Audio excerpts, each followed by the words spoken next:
Hi guys, I hope you are working hard. Welcome to my channel Reading Lovers. अभी हम इसमें करेंगे जो एचटेट का जो आपका टीजीटी इंग्लिश का एग्ज़ाम हुआ था अभी 4 दिसंबर को। चलिए अब देख लेते हैं इसमें first question. Choose the part of the sentence that has error. हमें पार्ट ऑफ सेंटेंस गिवन है जिसमें एरर है वो देखना है। ऑप्शंस हैं she does not resemble to either of her parents means options हैं ए बी सी या डी। यहाँ पर जो हमारा राइट आंसर है ऑप्शन बी है, क्योंकि रिजेंबल के साथ टू का यूज़ नहीं होगा, ओनली रिजेंबल का यूज़ होगा यहाँ पर। सो हमारा राइट आंसर है ऑप्शन 2। नेक्स्ट है select the appropriate preposition for the blank. यहाँ पर preposition फिल करना है। He has not yet recovered dash his illness means उसने अभी भी अपनी बीमारी से रिकवरी नहीं हासिल करी है। मीन्स ऑप्शंस हैं ओवर, इन, एट। ओवर ऊपर के लिए यूज होता है, इन में, एट पर, और फ्रॉम से यानी किससे, बीमारी से। तो हमारा राइट आंसर है ऑप्शन 4। नेक्स्ट है choose the option that brings out the meaning of the underline idiom. यहाँ पर एक आइडियम, एक मुहावरा गिवन है, इसका मीन्स बताना है आपको। A lion shares of India's annual budget is our defence. कि एक लॉयन शेयर क्या होता है, यानी एक बहुत बड़ा भाग जो हमारे इंडिया के बजट में है डिफेंस के लिए, सुरक्षा के लिए। सो ऑप्शंस है मेजर शेयर, माइनर, स्मॉल या very little. It is a direct question क्योंकि यहाँ पर एकदम इसका आंसर जो है major share. A lion share means a major share.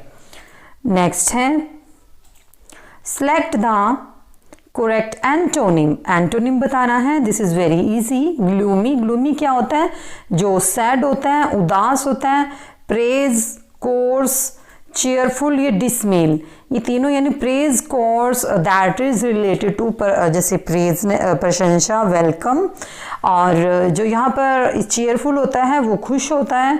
तो इसका जो एग्जैक्ट जो ऑप्शन है ऑप्शन 3। नेक्स्ट है choose the appropriate conjunction for the blank. यहाँ पर कंजक्शन देखनी है। I shall not go dash I am invited. This is reciprocal means यहाँ पर 2 क्लॉजेज गिवन हैं जो किससे ऐड करने हैं हमें, कंजक्शन से। एड, अनलेस, बट, ये देयर। कंजक्शन जो फिल होती है वो हम हिंदी बनाकर कर सकते हैं, जैसे आई शैल नॉट गो, मैं नहीं जाऊँगा, अनलेस, तब तक जब तक मुझे इनवाइट नहीं किया जाएगा। So there is invisible not also here, कि जब तक मुझे नहीं बुलाया जाएगा मैं नहीं जाऊंगा। So option 2 is our answer. Next है select the correct preposition for the blank. यहाँ पर preposition देखना, I shall do it dash pleasure, मैं इसे खुशी के साथ करूंगा।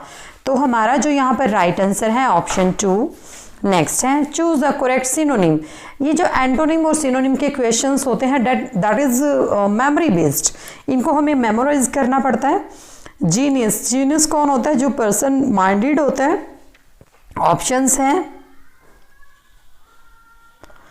हैप्पी, चेयरफुल, टैलेंटेड या कंफर्ट, यानी एक टैलेंटेड पर्सन जीनियस होता है।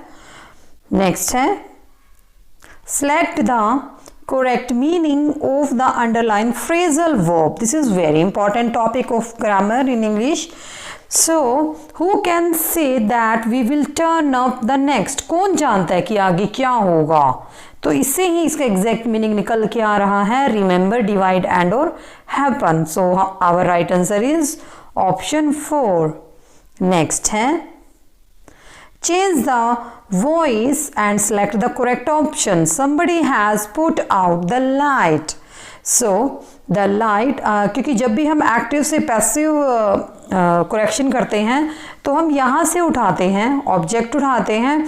सो देख लीजिए द लाइट, यहाँ पर somebody है, this is cut, now we have left 3 option. आप हमेशा वॉइस और नरेशन ऐसे ही करिए, इनको कंपेयर करके करिए ताकि आपको इसमें जो इनमें डिफरेंस दिया हुआ है, जो इनकरेक्ट दिया हुआ है, वो आपको समझ आए।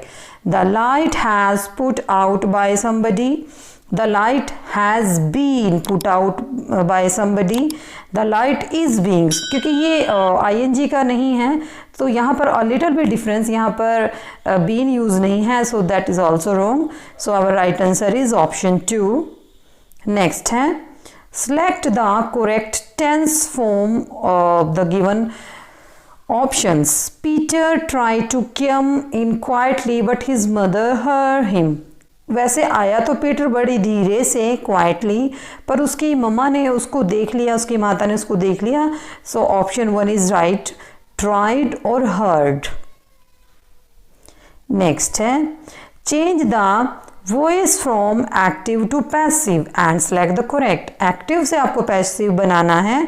बीज मेक हनी, यानी बीज जो है वो हनी बनाती हैं। हनी इज मेक बाय, क्योंकि यहाँ पर फर्स्ट में इन्होंने वर्ब को चेंज नहीं किया है, क्योंकि वो इसमें हम ऑलवेज वर्ब की थर्ड फॉर्म का यूज करते हैं।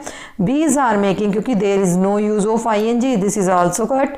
हनी आर मेड, क्योंकि हनी सिंगुलर यहाँ पर प्लूरल में यूज किया हुआ है, this is also cut. So our right option is option 4, honey is made by bees. Next है select the correct tense form from the options. When I first came to this house, it did be a very quiet area. यानी मैं जब पहले यहाँ पर आया था तो यह बहुत ही शांत एरिया था। So when I first came here, came to this house, it was, option 2 is our answer. Next है change the narration. आपको यहाँ नरेशन देखना है। I am taking the children to the zoo tomorrow. So यहाँ पर she told that she would be taking her children to the zoo tomorrow, the day after, यानी एक दिन बाद। she said that she will take their children to the zoo the next day. she told यहाँ पर that she will be taking, यहाँ तो ing आ गया है क्योंकि as it is इन्होंने रखा है। And next one she will take, यहाँ पर इन्होंने taking का take कर दिया है। so I have doubt in these two options because यहाँ पर अगर इन्होंने सेंस देखे तो यहाँ पर कंप्लीट हो रही है फर्स्ट में, और अगर टुमारो को हम चेंज करते हैं क्योंकि टुमारो द नेक्स्ट डे में चेंज होता है तो उसके हिसाब से ऑप्शन 2 राइट होता है, लेकिन इन्होंने ऑप्शन 1 राइट किया है। सो ये that is up to you कि ये आप पे निर्भर है कि इसमें ये आप पे निर्भर है कि आप इसे कैसे देखते हैं। सो जो ऑफिशियल की में जो ऑप्शन 1 है वो राइट आंसर माना गया है, ऑप्शन 1। नेक्स्ट है change the narration to the reported speech. Who has been using my mother typewriter? said mother. Mother ने पूछा कि मेरा टाइपराइटर कौन यूज़ कर रहा है, यानी मदर आस्क कर रहे हैं, पूछ रहे हैं। सो देख लीजिए option, mother asked, mother said, ये कट हो गया है। Mother asked, mother asked, mother asked, फिर उसके बाद आएगा हु वॉज, यहाँ पर इन्होंने वॉज का यूज़ कर दिया है इसका। So this is cut. Who had been, has का हैड बना दिया है, been using her typewriter. Who asked her type, क्योंकि यहाँ पर इसमें हु का ओमिशन है, तो हमारा जो राइट आंसर है ऑप्शन 3 है। नेक्स्ट है select the appropriate one word substitution former students of a school or college। यहाँ पर एक वन वर्ड सब्स्टिट्यूशन है कि पहला कोई किसी भी स्कूल या कॉलेज का कोई स्टूडेंट रह चुका है, so that is alumni. Next है पोर्शिया। अब हम आ जाते हैं अपने जो सब्जेक्ट कंसर्न वाले क्वेश्चंस होते हैं जो 91 to 150 होते हैं, तो इसमें आप अपना पहला क्वेश्चंस देख लीजिए। Portia is the protagonist of the William Shakespeare's play. एक बात आप ये ध्यान रखिए कि विलियम शेक्सपियर का हमेशा क्वेश्चन देखा जाता है, तो आप ये शेक्सपियर को थॉरली पढ़ लीजिए। Portia, it is very important character of which play? Hamlet, Merchant of Venice, As You Like It, Twelfth Night, तो ये मर्चेंट ऑफ वेनिस में है। नेक्स्ट है, ये हीरोइन है इस नावल की। विच of the following sentence has an adjective clause? Options हैं, इसमें एडजेक्टिव क्लॉज पूछा गया है। The book with the red sleeve fell to the ground, the elephant which is chained belongs to the temple, the artist painting of the sea hills was sold for a sum, और next देख लेते हैं, those hills in the distance from the border between the two countries. So जो ये adjective होता है, adjective क्या होता है? That is change the meaning of a verb, यानी दो यहाँ पर जो एग्जैक्ट जो एडजेक्टिव है वो है ऑप्शन 2 में, क्योंकि द एलिफेंट वह हाथी which is chained belong to the temple, ये जो बंधा हुआ है वो इस मंदिर से संबंधित है, तो यहाँ पर हमारा जो राइट आंसर बनेगा ऑप्शन 2। नेक्स्ट है, which of the following is the correct indirect speech of the following? So यहाँ पर देख लेना है, I am a doctor, explain the young lady on her arrival at the have, I have come here in answer to a call I receive this morning, is this is right house? So this is very lengthy, but आपको एक एक option करके देख लेना है। On her arrival at the house, the young lady explained that she had gone there in answer to call she had received that morning. She asked if that was the right house. तो यहाँ पर जो right answer बनेगा option 1, और आपने जितने भी options ये गिवन हैं आपने इनको कंपेयर कर लेना है, क्योंकि इनमें लिटिल बिट डिफरेंस होता है। हाँ जी, चलिए नेक्स्ट आता है, which of the following word mean to put things off until later? So यहाँ पर बनेगा prevaricate, varicate, procrastinate, precipitate, precipitate. So fourth option जो है परपेट्रेट होता है। सो यहाँ पर जो हमारा राइट आंसर है ऑप्शन 3। नेक्स्ट है, fill in the blank in the given sentence with one of the words that fits best. यहाँ पर words देखना था जो इसमें fit बैठता है। He disliked his job heartily and therefore it was no surprise that he discharged his duty so perfunctorily. यहाँ पर next है, who is the mother of the poem title My Shadow? This is a direct question. तो sorry this is author, this is author. यहाँ पर author पूछा गया है, this is a direct question, तो इसका जो राइटर है वो है R.L. स्टीवेंसन, यानी रॉबर्ट लुइस स्टीवेंसन। इस तरह के जो क्वेश्चंस होते हैं दैट इज़ मेमोरी बेस्ड। सो आप इनके जो पोएम वगैरह हैं इनके नाम याद रख लीजिए।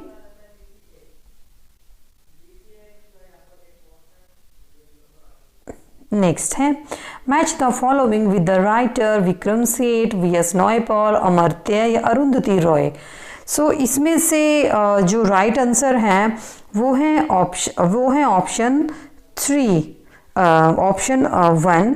सो यहाँ पर जो ए ऑप्शन है विक्रम सेठ, उनका जो राइटिंग है that is the Golden Gate. तो इसमें थोड़ा उलझते हैं कि ये नायपॉल का है या अमर्त्य सेन का है, क्योंकि ऑल आर इंडियंस। सो आप इनको जरूर, ये इंडियन राइटिंग इंग्लिश के अंतर्गत आते हैं तो आप इनको जरूर पढ़िए। नेक्स्ट है, the story coachman Ali is originally written in, ये जो स्टोरी है कोचमैन अली ये एक्चुअली लिखी किस में गई है? That is Assamese, Hindi, Gujarati और उर्दू, ये लिखी गई है गुजराती में। नेक्स्ट है, Which of the words mean easily deceived, too ready to accept whatever people say? Means ऐसा पर्सन जिसको इजीली डिसीव किया जा सकता है, ठगा जा सकता है। तो इसका जो मीनिंग बनेगा, मीन्स बनेगा क्रेड्यूलियस, ऑप्शन 3। नेक्स्ट है which of the two words given below are synonyms. Means जो समान अर्थ वाले हैं, shun, grant, reverse, avoid and avail. So यहाँ पर जो हमारा राइट आंसर है ऑप्शन 3 यानी ऑप्शन ए और ऑप्शन डी, यानी शन और avoid that is related to same synonyms. Next है which of the following words belong to the feminine gender, parent, wizard, duck या ड्रेक। यहाँ पर only C that is related to feminine gender, because drake जो होता है वो duck का वो होता है, मेल होता है, विजार्ड चिकली होता है, पेरेंट माता पिता होते हैं। So option 3 is right here.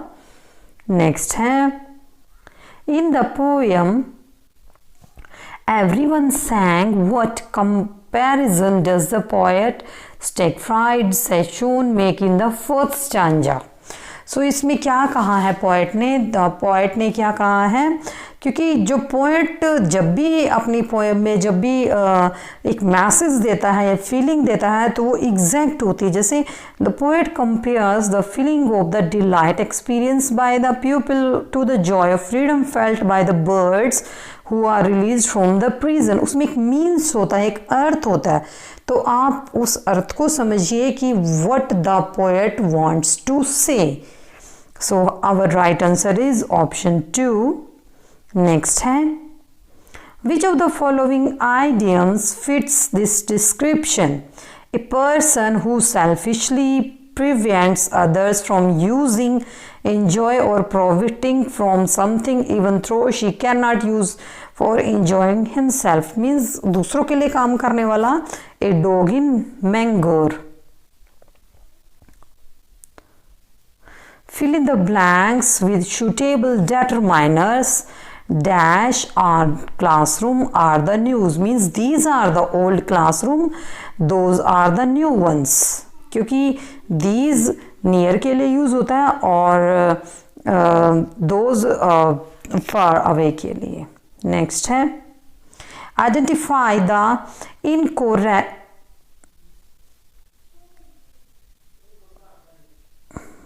यहाँ पर we move to 103।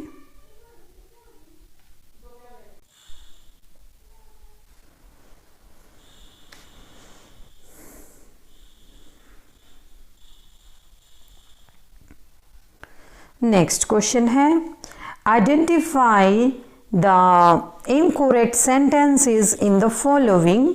ये 105 से 108 तक के क्वेश्चंस हैं। Each of these boys plays games, whoever does best he will get a prize, he is wiser than I, none of us has seen him। तो इस तरह के क्वेश्चंस आप तभी कर पाएंगे जब आप बेसिक्स बहुत अच्छे से करेंगे। तो यहाँ पर जो इनकरेक्ट जो क्वेश्चन है वो है ओनली बी, ऑप्शन 2, बाकी सारे ठीक हैं। नेक्स्ट है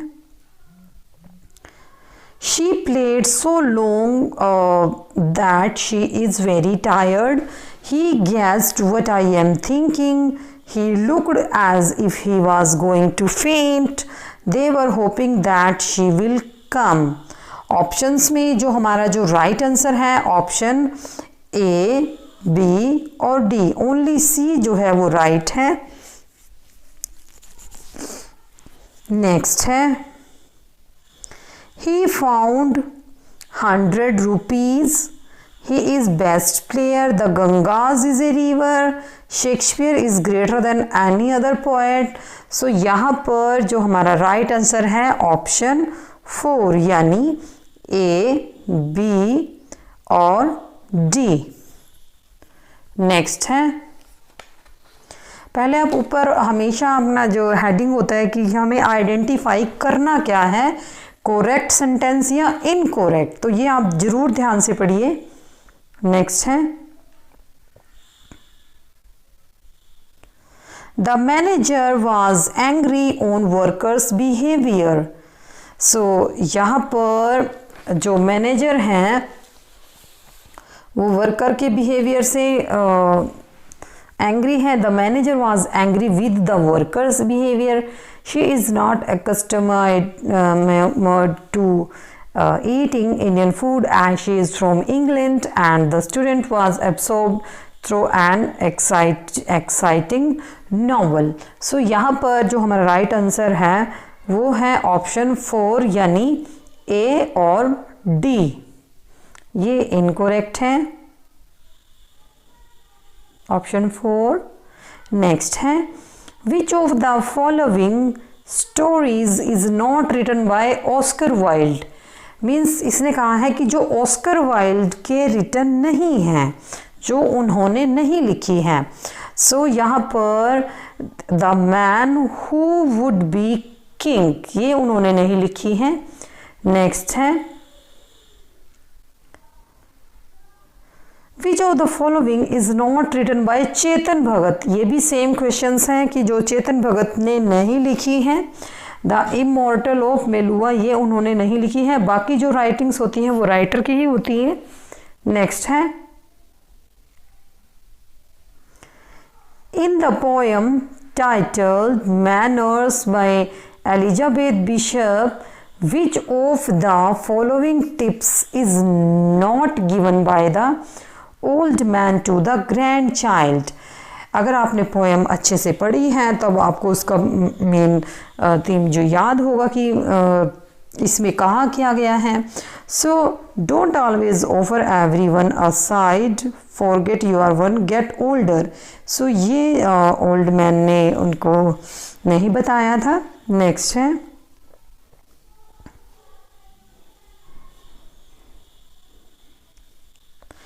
Which of the following is are verbs? When, agent, serve। और इसमें this is a very simple question, इसमें सिर्फ वर्ब पूछा गया है क्योंकि वर्ब जो है वो सिर्फ सीज और सर्व है। So option 4 is our answer. Next है the writer Gauri Shankar Govardhanam Joshi is better known by his pen name. ये जो पेन नेम वाला क्वेश्चन है ये किसी न किसी राइटर का ज़रूर पूछा जाता है। सो जो मेन से है वो आप हमेशा पढ़िए। सो यहाँ पर जो इनका पेन नेम है वो है धूमकेतु। नेक्स्ट है in which of the following sentence a gerund और gerundial phrase is not asked. इसमें कहा गया है कि किस ऑप्शन में जीरिएंडल फ्रेज पूछी नहीं गई है। सो जो finding a good job is becoming more and more difficult now todays, spreading rumours is an anti social activity, the slamming of doors had aroused mother and loudly knocking at the gate he demanded admission.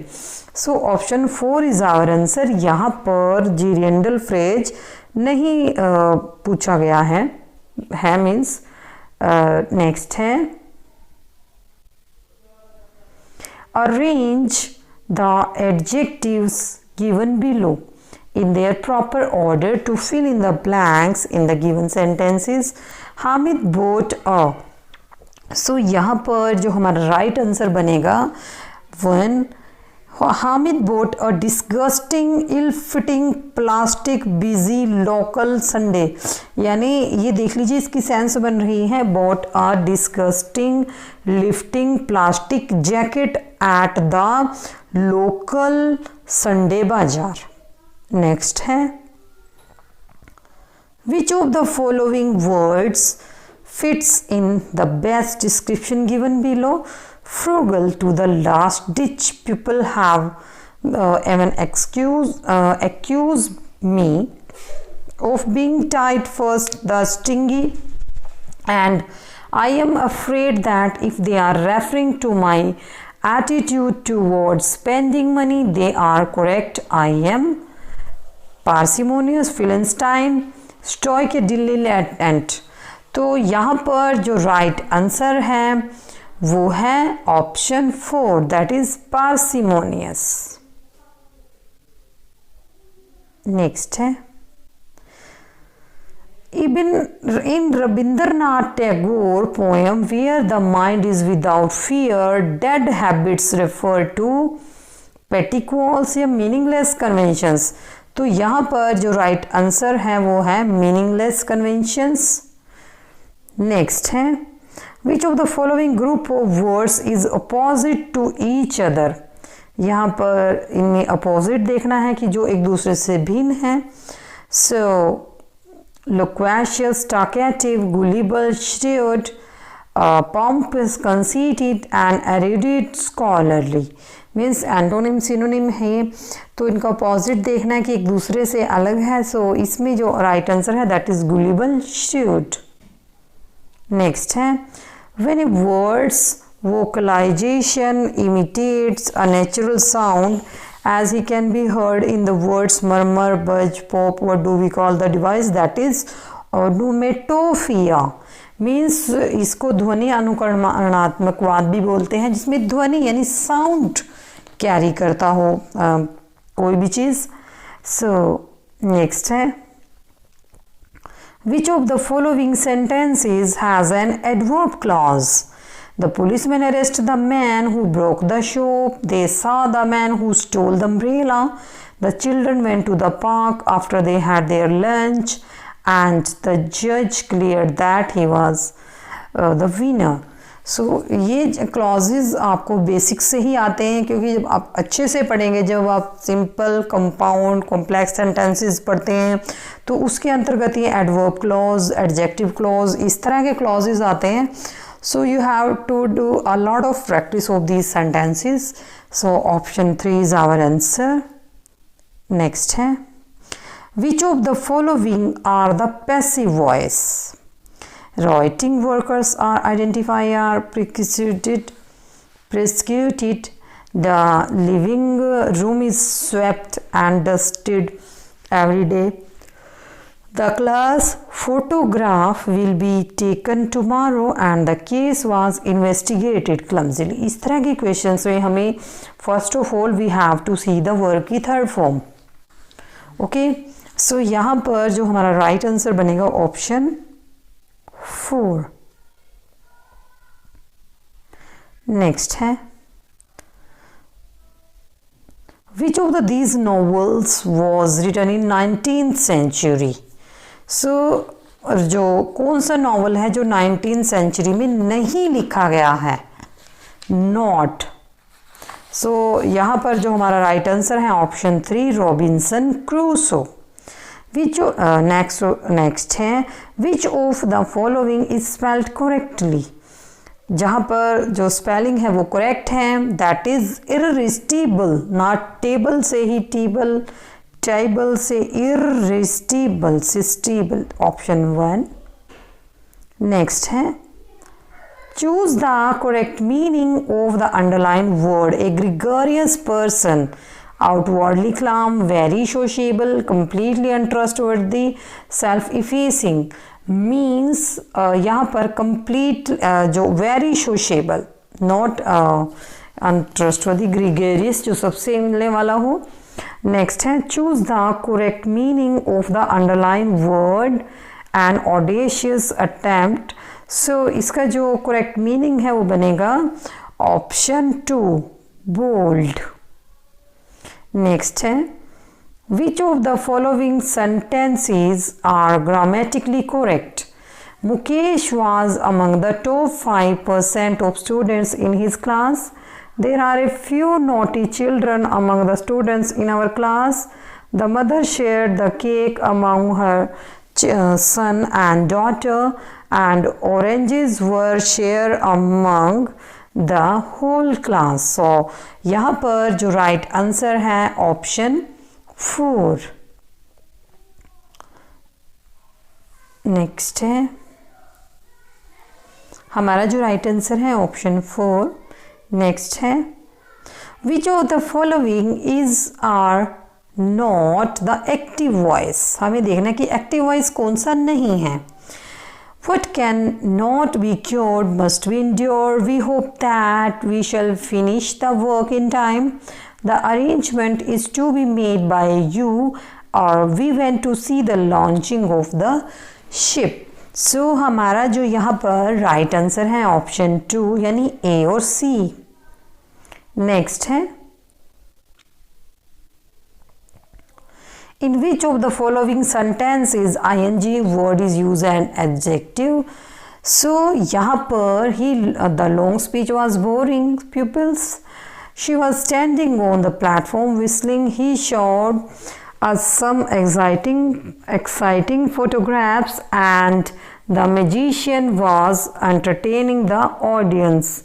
So एक adjective use हुआ है exciting photographs, option 3। Next है, which of the following is not an abstract noun, that is human, laughter, childhood, judgement, all are abstract noun. Next है, which of the following sentence is correct, यहाँ पर sentence देखना है कि कौन सा correct है। So his day was long and his hobbies many. I am going to the market but Meera not. The boy are drinking milk and the mother tea. You are working hard but not your friend. So जो right answer है option 3। Next है, read the following poem। नीचे एक poem given है, last lesson title last lesson of the afternoon by D.H. Lawrence and questions given below. So D.H. Lawrence की poem है last lessons of afternoon। तो इसके जो questions हैं वो देख लेते हैं।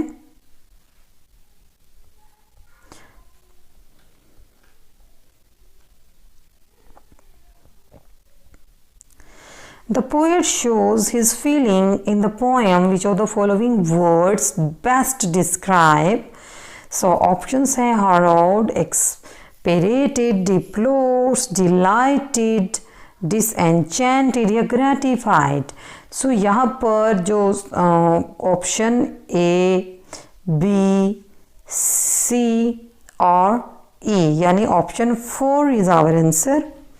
ये फीलिंग पोएट डिस्क्राइब करता है, शो करता है। नेक्स्ट है, The poet using a metaphor in the first stanza। तो आप फर्स्ट स्टांजा पढ़िए कि उन्होंने कौन सा मेटाफर में यूज़ किया है। How long have they tagged the leash and strained apart my pack's unruly hounds। एक होता है मेटाफर और एक होता है सिमली। इनमें there is a little bit difference between the to.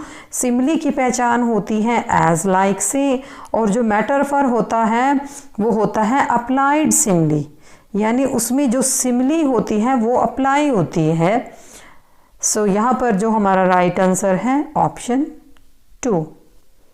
Next है, how many students are there in the poet's class. अगर आपने पोएम अच्छे से पढ़ी है तो you should know the answer because this is a direct question. उनकी class में कितने स्टूडेंट थे? वो थे 60। नेक्स्ट है, which of the following is an antonym of endure. Endure होता है सहन करना। सो इसका जो एंटोनिम बनेगा दैट इज रिसिस्ट, क्योंकि ये जो एंटोनिम और सिनोनिम वाले क्वेश्चंस होते हैं that is also direct question और ये मेमोरी बेस्ड भी होते हैं। नेक्स्ट है, the poet is baffled as all his attempt to teaching them have been futile. Which line from the poem suggests this? What do I care for all they do miss? What is the point of the teaching of mine and of learning of theirs? It is all goes down the same abyss, and yet I am supposed to care with all my might. So यहाँ पर जो right answer है option 3 में है, it all goes down the same abyss. Next है, Which of the following lines suggest that poet disillusioned with his work? किसमें poet अपना काम में डिसल्यूजन में है?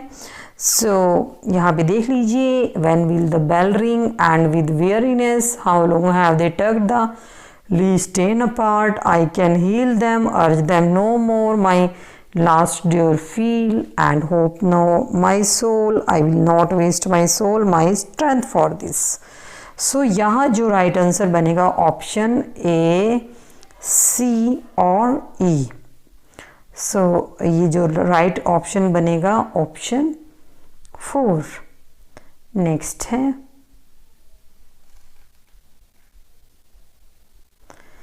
which line in the poem means to waste one's time trying hard to accomplish something that is completely hopeless? 2 options हैं to us both. It is all my aunt, I shall keep my strength for myself, what should we beat our heads against the wall, and 4th one, I shall sit and wait the bell. सो हमारा जो यहाँ पर right answer है option 3 है. Next है in the second stanza it is the dash of the students that angers the poet. So यहाँ जो right answer है sloppiness, consideration, caution या heedfulness, that is sloppiness, option 1. Next है which of the following is not a synonym of indifference? is not, ये जरूर देखना है आपने कि आपसे क्या पूछा जा रहा है. apathy, recklessness, zeal या carelessness. so the zeal, option 3. what is an abyss? abyss क्या है? a deep or seemingly bottomless chasm of immeasurable depth, a part of surface that is lower than part round, a weather condition in which pressure of air becomes lower after causing rain, and a part of surface that curves inward. Option 1 is right. Next है who received the Nobel Prize for Literature in 2019? किसने जीता था? That is Peter Handke, option 1. Next है if you have a skin disease you will visit a dermatologist. ophthalmologist होता है नेत्र विज्ञान, इंटरेंसिस्ट जो दैट इज साइक्रिस्ट, ऑब्स्ट्रेशंस होता है that is related to in medical term also. so our right answer is option 1. next है in which of the following sentences is word after used as preposition? यानी किस सेंटेंस में word preposition as before as a preposition use हुआ है? they arrived after us, they arrived after we had left, I went for a short walk after dinner, after he finished his studies he went to America. so ये हुआ है option ए और option C में, यानी option 3.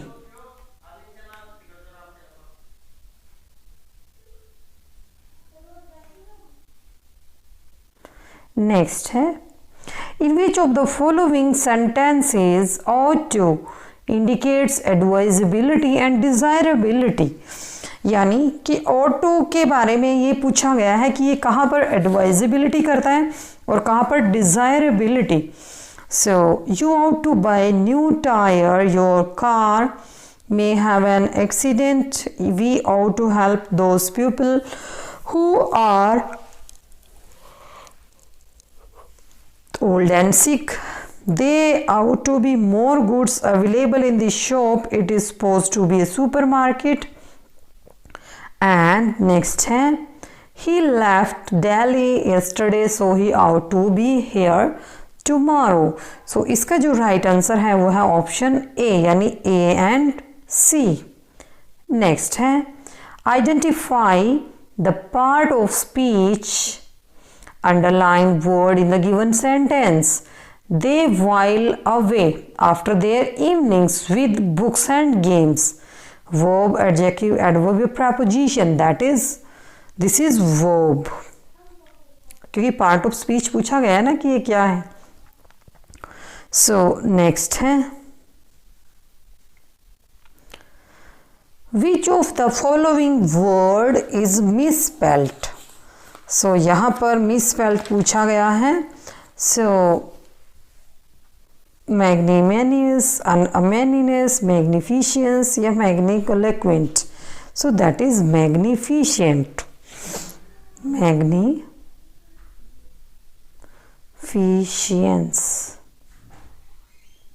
इसमें ECE में extra दिया गया है. सो नेक्स्ट है, identify the verb, verbs, phrase in the following sentence.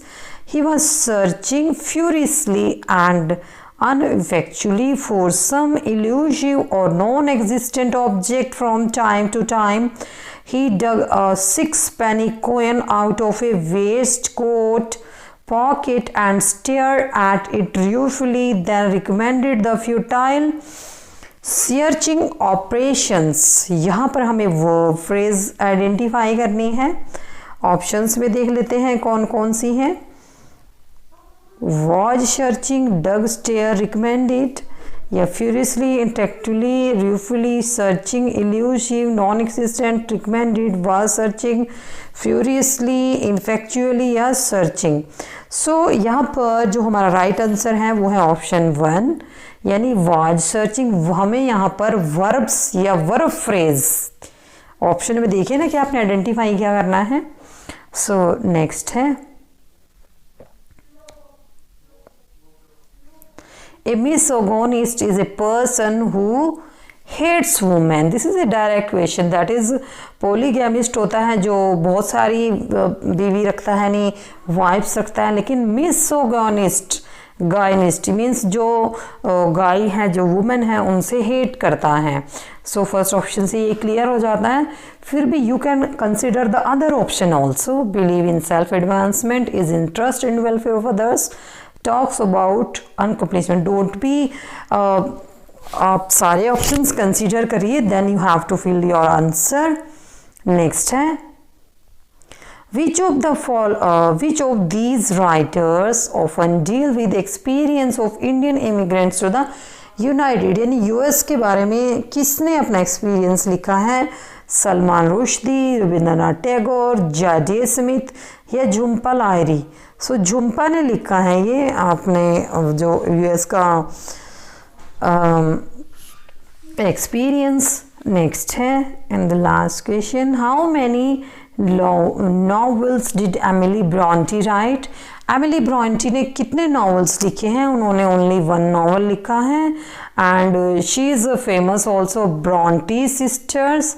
ये ब्रॉन्टी सिस्टर के नाम से फेमस है because they are 3 sisters, Emily Bronte, Charlotte Bronte और Christina Bronte. So she is, इन्होंने लिखा है कि नॉवल है but she is very famous novelist. सो हमारे क्वेश्चंस हैं ये, आप देख लीजिएगा और अपनी तैयारी अच्छे से करते रहिएगा. Thank you.